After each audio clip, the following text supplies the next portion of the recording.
Salut à tous et bienvenue sur cette vidéo. Aujourd'hui, je suis extrêmement content de pouvoir vous présenter deux très belles carabines Moser. Donc c'est la version carabine du célèbre pistolet C96. On a une version qui est en 7,63 Moser et la deuxième version qui est encore plus rare et qui est en 9 mm Moser. C'est vraiment exceptionnel d'avoir ces carabines, sachant que les carabines Moser ce sont des armes qui ont été produites à moins de 1200 ou 1300 exemplaires seulement. Certaines sources indiquent même moins de 1100 exemplaires, et pour cause. Si ces armes nous apparaissent aujourd'hui comme de véritables petits bijoux, pour Moser, ce fut un échec commercial. Ça rejoint aussi ce qui s'est passé avec les carabines Luger 1902. La DWM n'a pas connu non plus le succès avec ces armes. Les raisons sont simples. Ce type d'arme coûte cher et n'est donc destiné qu'à un marché de luxe très spécifique. En plus, ces carabines tirent une cartouche de pistolet et ne seront jamais à l'égal des fusils à verrou de la même époque. Ah oui, si on compare la 7,63 tirée par cette carabine et la 8,57 JS tirée par le fusil G88 à la même époque, on voit bien que la carabine ne fait pas le poids. Et pourtant, l'encombrement reste quasiment similaire.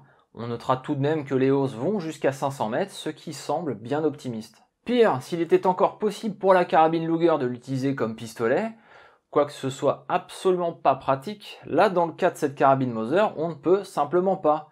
Il faut absolument fixer la crosse. L'idée derrière n'est pas si inintéressante que ça. Offrir une carabine légère et facilement transportable et surtout semi-automatique, on reconnaîtra que dans les années 1895 à 1910, c'était quand même assez novateur. Eh bien Moser, dès la sortie du pistolet C96, donc en 1896, sortira dans la foulée ses carabines à partir de 1897. Elles seront produites jusqu'en 1902 dans différentes configurations de taille de canon, différents calibres, et certaines recevront une crosse qui servira aussi d'étui. En fait, il n'y a pas grand chose à dire sur ces carabines Moser, car il s'agit d'armes civiles, de luxe, qui ne connaîtront pas d'utilisation militaire.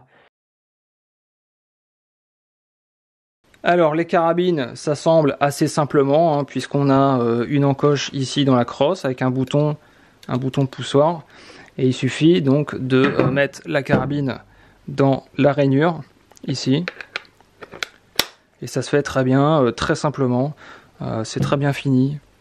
Après le fonctionnement de l'arme est identique au C96, il faut armer ici, amener en arrière, voilà. C'est l'élévateur à l'intérieur qui fait l'arrêtoire de la culasse.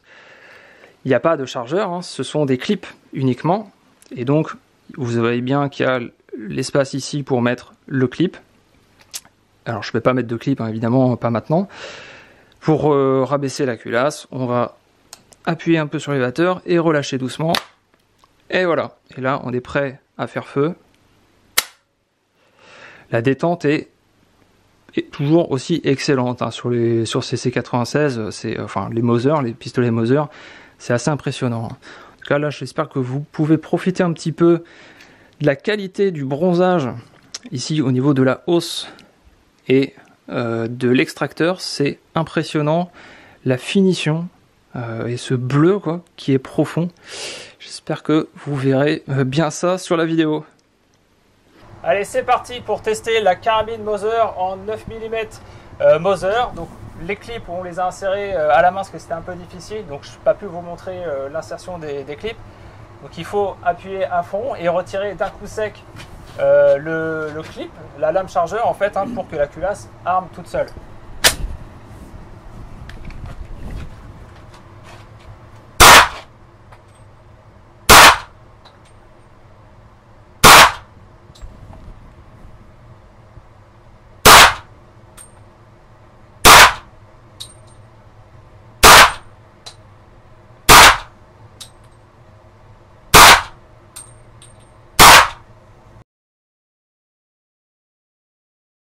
Petit incident de tir, c'est la dernière cartouche.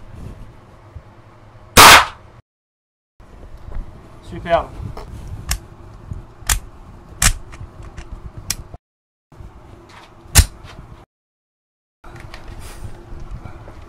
Bon.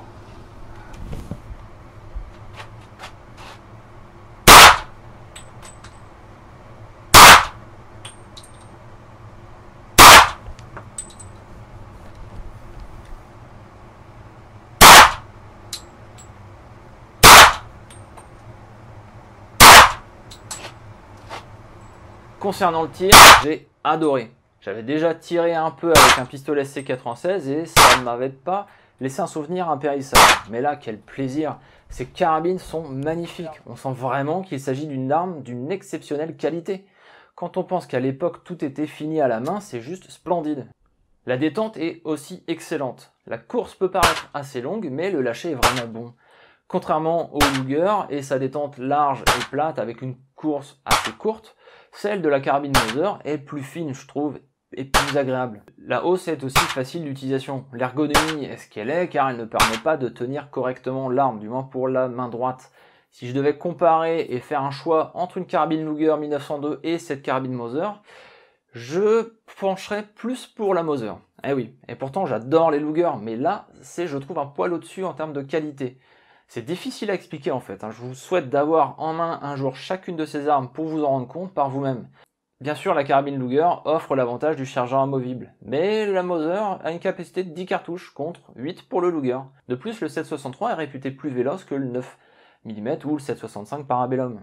La carabine avec laquelle je tire est chambrée en 9 mm Mauser. C'est un calibre qui est peu connu, et déjà que les carabines Mauser sont rares, celles chambrées dans ce calibre le sont encore plus. Ce 9 mm Mauser est apparu en 1908.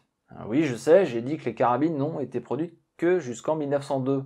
J'explique pas cet écart. Ce calibre a probablement été commercialisé pour tenter de concurrencer le 9 mm Parabellum de la DWM. Si le 9 par 1 fait 9 par 19, cette 9 mm Mauser fait 9 par 21. Sa production sera stoppée avec la Première Guerre mondiale, mais Solothurn en Suisse fabriqua après 1918 des pistolets mitrailleurs pour l'Autriche et la Grèce chambrés en 9,21 Mauser. En 1917, c'est une nouvelle carabine qui voit le jour, connue aujourd'hui sous le nom de carabine Mauser 1917 de tranchée. Cette carabine était chambrée en 9 mm Parabellum et il n'en a été produit que 40 ou 50 exemplaires seulement, car il lui a été préféré un concurrent plus intéressant, le MP18. D'ailleurs, ces carabines restaient en semi-auto. Ces carabines Mauser sont aujourd'hui des raretés et très prisées des collectionneurs, du moins de ceux qui peuvent se permettre de les acheter. Ce qui est amusant, c'est de constater que ces carabines tirant des munitions de pistolet n'ont pas connu de succès, mais qu'aujourd'hui le même type de produit est proposé sur le marché comme les Kel-Tec en 9 par 1, qui semblent faire des émules. J'ignore pourquoi. Voilà, la vidéo touche à sa fin sur ces carabines Mauser, qui sont quand même des armes très rares. Je précise que ces armes, malgré leur calibre, sont en catégorie D, donc si vous voulez vous faire plaisir, vous pouvez tout à fait les acheter librement.